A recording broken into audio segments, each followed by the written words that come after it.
सुप्रभात। आज हम सभी कक्षा 10 में पढ़ाए जाने वाले पाठ्यक्रम के अंतर्गत सवैया जो रसखान जी द्वारा रचित है, रसखान अर्थात रसों की खान, यही रसों की खान जो श्री कृष्ण के अनन्य भक्त भी हैं और इनकी भक्ति अपरंपार है।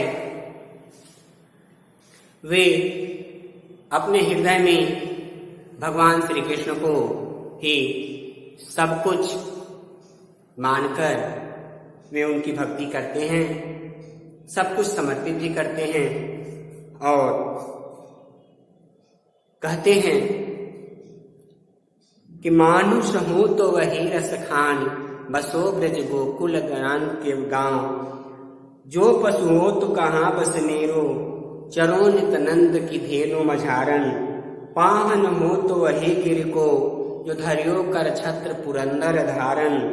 जो खग हो तो बसेरो करूं, मिल कालिंदी कूल कदम्ब की डारन। मानुष हो तो वही रस खान। हे प्रभु, अगर मेरा जन्म मनुष्य के योनि में हो, मानुष हो तो वही रसखान। तो रसखान जी कहते हैं कि अगर मैं मनुष्य के योनि में पैदा होऊं तो उसी ब्रज के गोकुल गांव में ही मेरा निवास स्थान हो। अगर मैं मनुष्य का जन्म पाऊं तो हम उसी गोकुल गांव में जाकर के निवास करें, लेकिन इसमें मेरा बस चलने वाला नहीं है। लेकिन अगर मैं बनूं तो वहीं जाऊं। जो पशु हो तो कहाँ बस मेरो, चरो नित नंद की धेनु मझारन। अगर मैं पशु का जीवन पाऊं, पशु बनूं, तो उसे नंद बाबा की गायों के बीच में जाकर के चरूं। अर्थात श्री कृष्ण के जो श्री कृष्ण गायें चराते हैं, उसी श्री कृष्ण के गायों के बीच में जाकर के मैं चरूं। यह मेरी हे प्रभु आपसे विनती है, आपसे निवेदन है।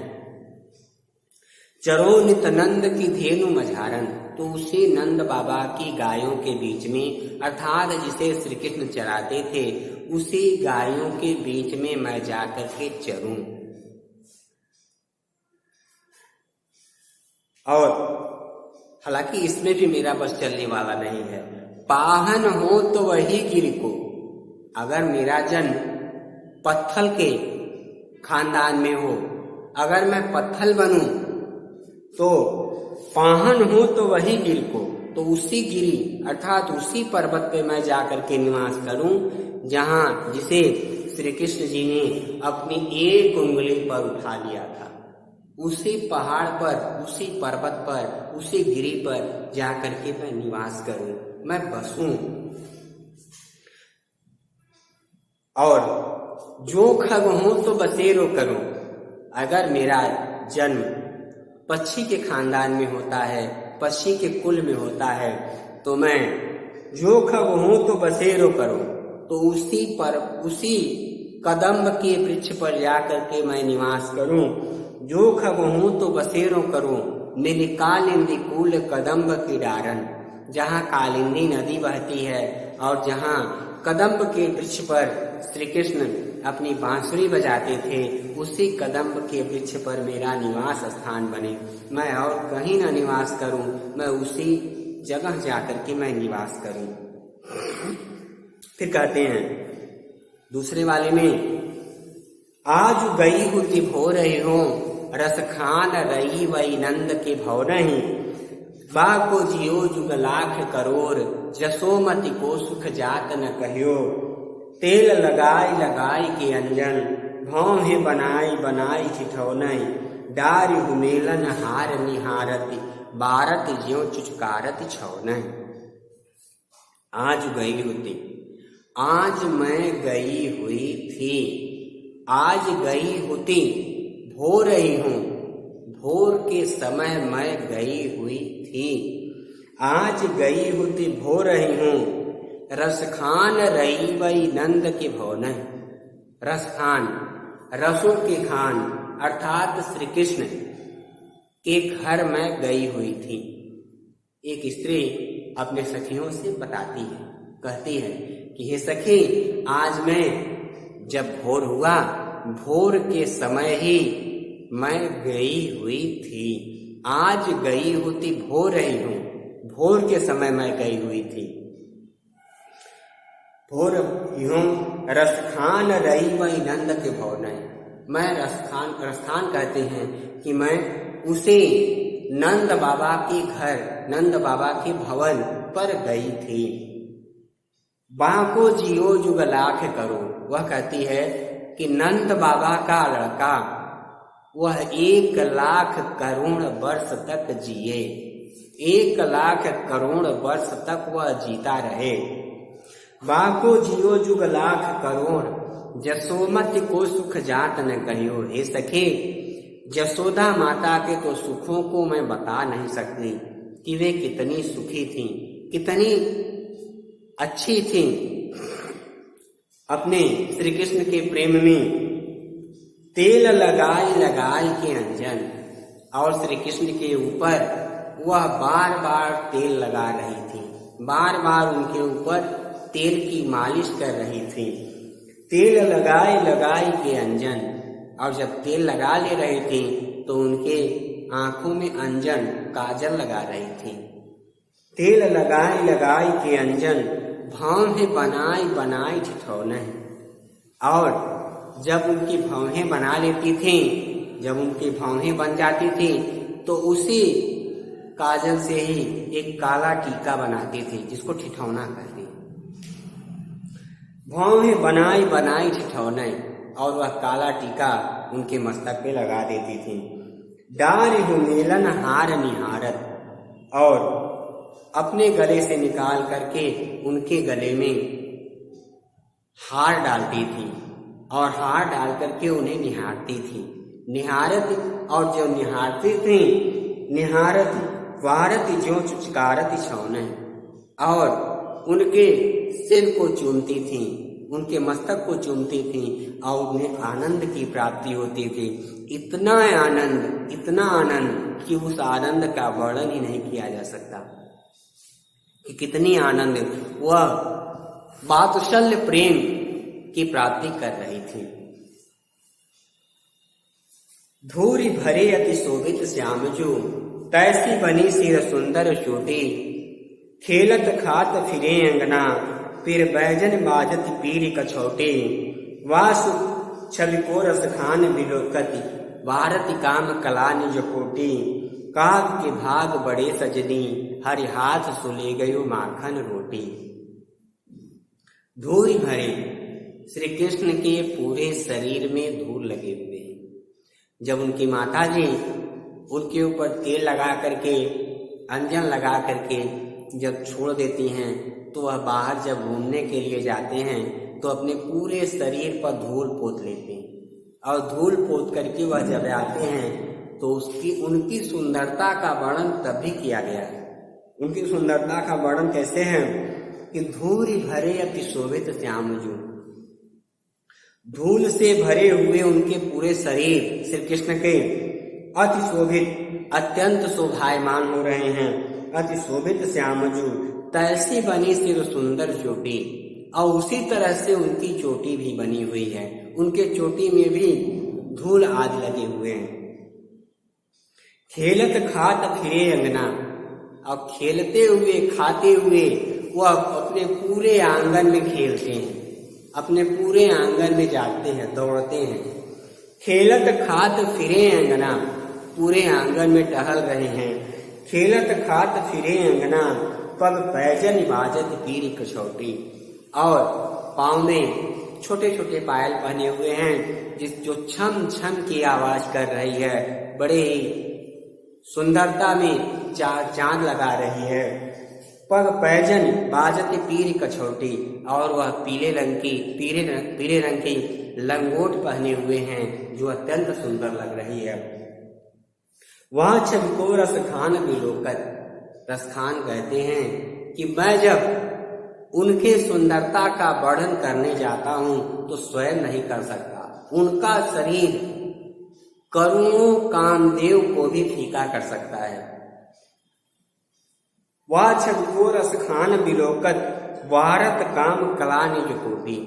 वारत जैसे लगता है कि मैं उनके ऊपर करोड़ों कामदेव को भी वार दे सकता हूँ, करोड़ों कामदेव भी न्यौछावर कर सकता हूँ। काग के भाग बड़े सजनी, और हे सजनी, हे प्यारी, कौवे के भाग्य तो बड़े ही सुंदर हैं, बड़े ही अच्छे हैं। हरि हाथ से ले गयो माखन रोटी, हरि अर्थात भगवान, भगवान के हाथ से भी माखन और रोटी चुरा करके, छोड़ करके, छीन करके, झपट करके ले करके चला जाता है। उस कौवे के भाग्य भी कितने सुंदर हैं, कितने अच्छे हैं, जो हमारे श्री कृष्ण के हाथों से वह माखन और रोटी ले करके भाग जाता है। उसके भाग्य अत्यंत सुंदर हैं, अत्यंत अच्छे हैं।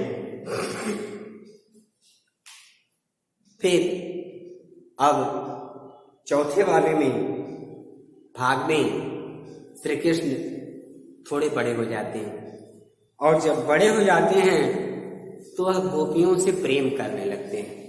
जब और गोपियां भी श्री कृष्ण से अगाध प्रेम करने लगती हैं, जिसकी कोई सीमा नहीं। तो कहते हैं कि जा दिन से वह नंद को छोहरा, छोहरा माने पुत्र, लड़का, जिस दिन से वह नंद का लड़का, जा दिन ते वह नंद को छोहरा, नंद बाबा का लड़का, जा दिन ते वह नंद को छोहरा, या वन धेनु चराए गए हुए, इस वन में, इस जंगल में अपनी गायों को चरा करके चला गया है। मोहन तानन गोधन गावत, और मोहन मन को मोह लेने वाला, मोहन तानन गोधन गावत, और गाय चराने का गीत वह गा गया है। मोहन तानन गोधन गावत, वेणु बजाए रिझाए गयो है। वेणु अपनी बांसुरी को बजा करके सभी लोगों को प्रसन्न कर गया है। वेणु बजाए रिझाए गयो है, वह दिन सो कछु टोना सुके, उसी दिन से वह हमारे हृदय पर जैसे टोना सा कर गया है, जैसे वह जादू सा कर गया है। वह दिन सो कछु टोना सुके, रसखान हृदय में समाई गयो है। जैसे लगता है, रसखान जी कहते हैं कि वह तो हमारे हृदय में ही समा गया है, समाई गयो है। को न काहू की कहानी करे, और कोई किसी से शर्माता नहीं है, कोई किसी से लजाता नहीं है।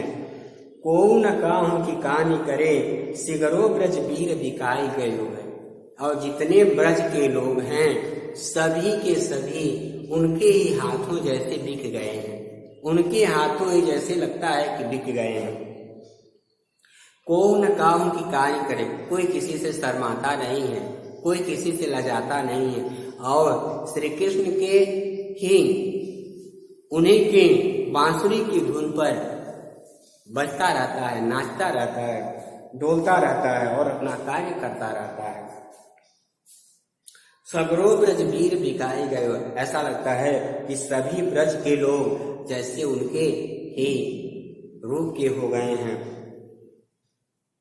कान भय बस बांसुरी के, अब कौन सखी हमको चाहिए। पांचवें में लिखे हैं कि जब श्री कृष्ण केवल अपनी बांसुरी बजाने लगते हैं तो कान भय बस बांसुरी के, हे सखी, श्री कृष्ण तो केवल अपनी बांसुरी ही बजाते हैं और हम लोगों से प्रेम ही नहीं करते। हम लोगों से प्रेम करना ही जैसे त्याग दिए हैं, जैसे छोड़ दिए हैं। कान भय बस बांसुरी के, अब कौन सखी हमको चाहिए।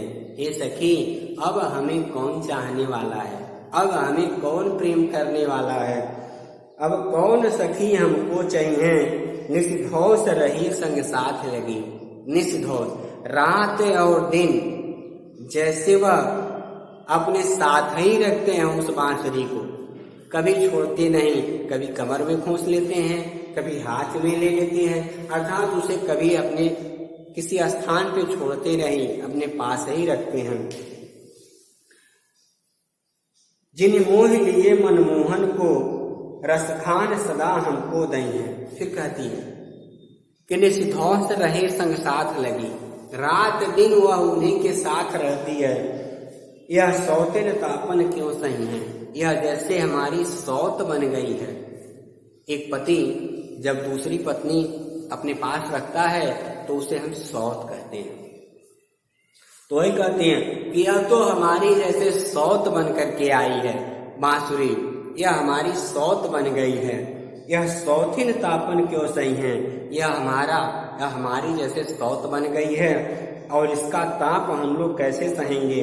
जिन मोह लिए मनमोहन को, जिसने हमारे मनमोहन को अर्थात श्री कृष्ण को ही मोह लिया है, हमारे मनमोहन को ही मोह लिया है। रसखान सदा हमको दही है। रसखान जी कहते हैं कि गोपियां कहती हैं कि हे सखी, यह तो हमें जैसे हमेशा ताप पहुंचाती रहती है, हमेशा जैसे दाह करती है, जैसे हमेशा हमको जलाती रहती है, ऐसा हम सभी को प्रतीत होता है। दही है मिल आओ सबे सखी भाग चले। हे सखी, अब चलो हम लोग यहाँ से भाग चलते हैं, चलो हम सभी यहाँ से भाग चलें।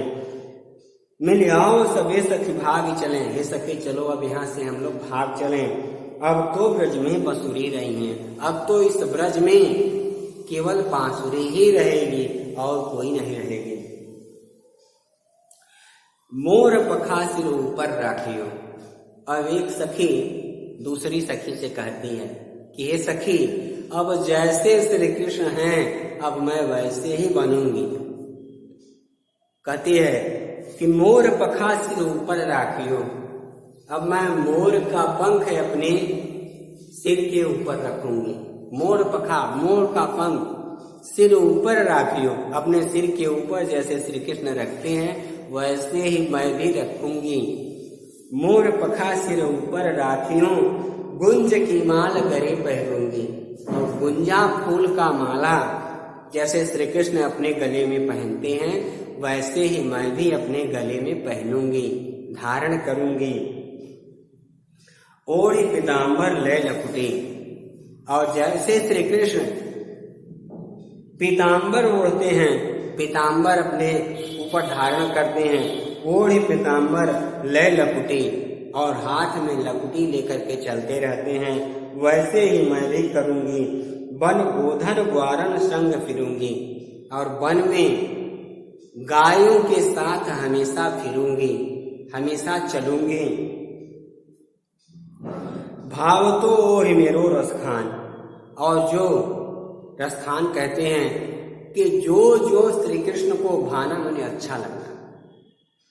भाव तो ओहि मेरो रसखान, जो हमारे रसखान को सबसे अच्छा रसखान जी कहते हैं कि हमारे श्री कृष्ण को जो जो अच्छा लगता है, भाव तो ओहि मेरो रसखान, सो तेरे कहे सब स्वांग करूंगी।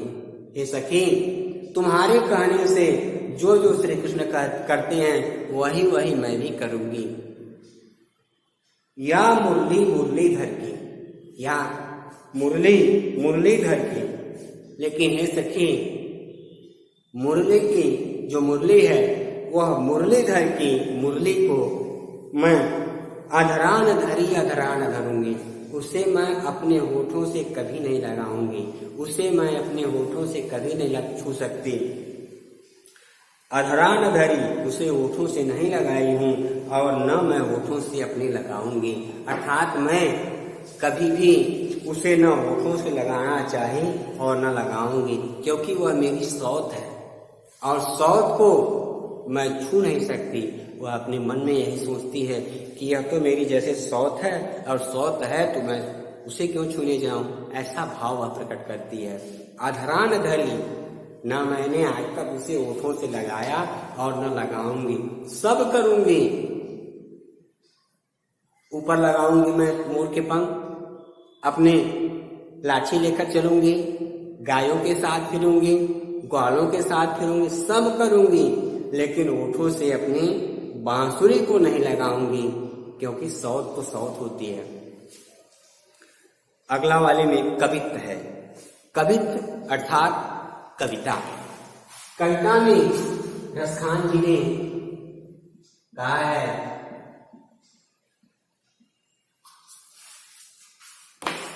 कि जब श्री कृष्ण बड़े हो जाते हैं और गाय चरा करके आते हैं, तो गाय चरा करके आने का वर्णन है। और गोपियां जब श्री कृष्ण को देखती हैं तो प्रसन्नचित हो जाती हैं और अपनी जितनी सखियां हैं सभी सखियों को बुलाती हैं, कहती हैं, हे सखी आओ देखो श्री कृष्ण आ रहे हैं। कहते हैं कि गोरज विराजे भाल लहलही बनमाल, आगे गया पीछे ग्वाल, पीछे ग्वाल गावे मृदुबानी। गोरज विराजे, गोरज माने होता है गाय के खूर का जो धूल निकलता है। जब गायें चलती हैं तो जो धूल उनके पैरों से निकलता है, वह धूल जब श्री कृष्ण चल रहे हैं तो धूल जब उड़ता है तो यानी उनके मस्तक पे लगा हुआ है। श्री कृष्ण के मस्तक पर गायों के उड़ने वाला, गायों के पैर से खूर से उड़ने वाला धूल लगा हुआ है। तो गोरज विराजे, गाय के पैरों से निकलने वाला जो धूल है जो उड़ रहा है, गाय चलती हैं तो उनके पैरों में लगा हुआ धूल जब उड़ता है तो वही धूल, अब अधिक गाय है तो ज्यादा धूल उड़ेगा। तो गोरज विराजे, उनके मस्तक पर विराजमान है। भाल, भाल माने मस्तक पर, लहलही बनमाल, और उनके गले में लहलहाते हुए फूल का माला, जो वन में खिलता है फूलों का माला, वह विराजमान है, वह पहने हुए हैं। आगे गया, आगे आगे उनकी गाय चल रही हैं और पीछे से ग्वाल बाल चल रहे हैं। पीछे ग्वाल गावे मृदुबानी, और वे सभी जैसे गा रहे हैं। अब गा रहे हैं, श्री कृष्ण जी क्या कर रहे हैं? तैसे धुन बांसुरी की, और श्री कृष्ण उसी रूप में अपनी बांसुरी बजा रहे हैं। तैसे धुन बांसुरी की मधुर मधुर जैसी, जैसे जैसे उनके मित्र ग्वाल बाल गा रहे हैं वैसे वैसे वे अपनी अपनी अपनी बांसुरी को बजा रहे हैं। तैसी मृदुबान बानिरी, तैसी बांसुरी की, जैसी बांसुरी की, और जैसे वे गा रहे हैं वैसे वे बजा रहे हैं। बंक चितवन मंद मंद मुस्कानेरी, और जब श्री कृष्ण बांसुरी बजा रहे हैं तो तीन तरफ से टेढ़े हो जाते हैं, कमर से और गर्दन से और पैर से, यानी तीन तरफ से टेढ़े होकर के वह बांसुरी को बजा रहे हैं। बंक चितवन, टेढ़ी होकर के, बंक चितवन मंद मंद मुस्कानेरी, और वह धीरे धीरे मुस्कुरा भी रहे हैं, धीरे धीरे वह मुस्कुरा रहे हैं। मंद मंद मुस्कानेरी, कदम विकट के निकट तटन के तट, कदम के वृक्ष के नीचे तक आ गए हैं। कदम विटप के निकट, वह कदम के वृक्ष के नीचे तक आ गए हैं। तटन के तट, और कालिंदी नदी के तट तक आ गए हैं। अटा चढ़ पीत पट पहरानी भी, हे सखी आओ हम सभी छत पे चलें, अपनी अटारी पे चलें, अट्टालिका पे चलें, अटा चढ़ अटारी पे चढ़ें। पीत पट फहराने रे, देखो पीले वस्त्र फहराते हुए श्री कृष्ण जी हमारी ही तरफ चले आ रहे हैं, इधर को ही चले आ रहे हैं। आज उनसे हम सभी के मुलाकात होगी, हम सभी उनके दर्शन करेंगे। फहराने रे, रस बरसावे, रस को बरसाने वाले, रस को देने वाले, रस प्रदान करने वाले।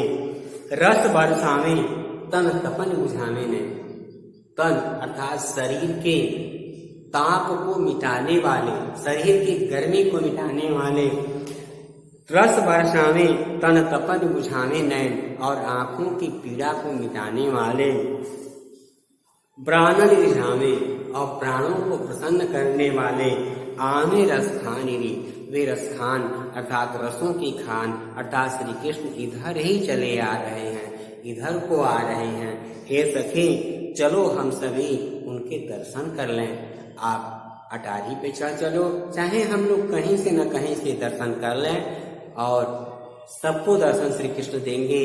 इसी भावना के साथ हम सभी भी कृष्ण के भक्त हैं, हम सभी को भी श्री कृष्ण एक ना एक दिन दर्शन देंगे। माता सरस्वती का आशीर्वाद बना रहे। आप ध्यान से घर पे पढ़ते रहें। इन्हीं शुभकामनाओं के साथ आपको बहुत बहुत धन्यवाद।